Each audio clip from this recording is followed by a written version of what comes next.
Well, greetings, everybody. I'm so glad to be able to have this opportunity this week to speak to you as your small group is gathering. It's a privilege and an honor to be able to interact with you this week. This week, we're going to, as we continue in our series of Acts of Leadership, we're looking at the story of Philip and the Ethiopian eunuch. We find that in Acts chapter 8. There's so many great details that are present in this passage.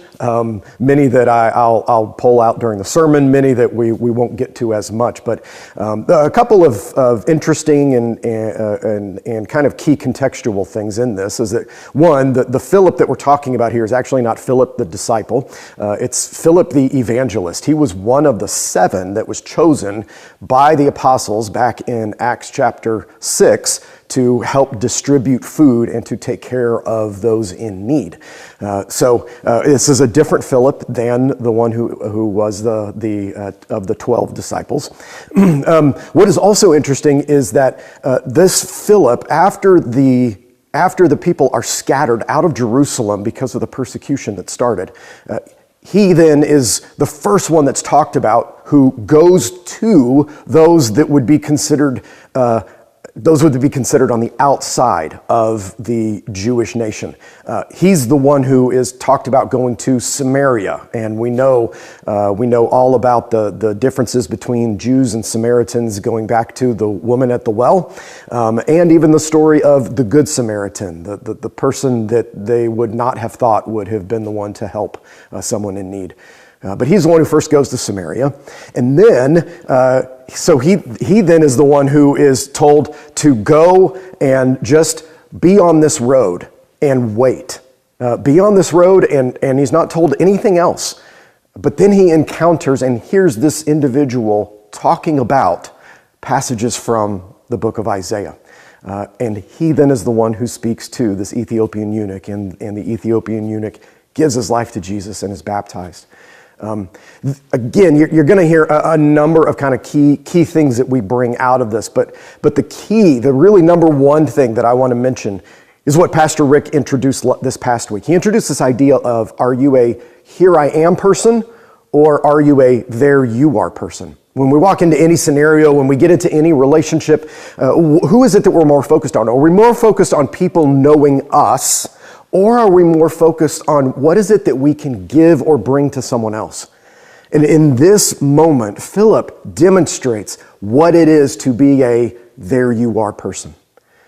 Because he could have easily just said, well, here's everything that my life has been, and here's how I have been impacted, and here's what everything is about me. But instead, as he talks with the Ethiopian eunuch, the passage indicates that he only focused on this gentleman. He only focused on, what is it that you need? What is it that I can give to you? And I think that's kind of the key thing for us to think about, especially in our walk of discipleship. We go from not believing to believing, and then kind of naturally we get into this idea of, man, I want to learn more. I want to take in as much as I can. I want to go to worship. I want to be fed, and those are natural feelings that Paul even talks about in some of his letters about how he's been giving milk and he's been feeding them what newborns would get. But then things need to shift in our understanding and our practice of discipleship. They need to shift to what it is to have a surrendered life to Jesus. We may have believed in Jesus and said that we believe that he's forgiven us of our sins and we want to learn more about him, but we also need to take a step in a moment where we surrender to him and to what he would have. And Philip was totally surrendered because everything that the Spirit told him and led him to do in this passage, he went and did. And he did it in a way that was obedient and that produced fruit in others. And so that's our big challenge for this week. What does it look like to be a there you are person. I hope that the questions that are in the small group guide this week are helpful. I hope the questions are questions that give you great conversation and help to spur conversation along.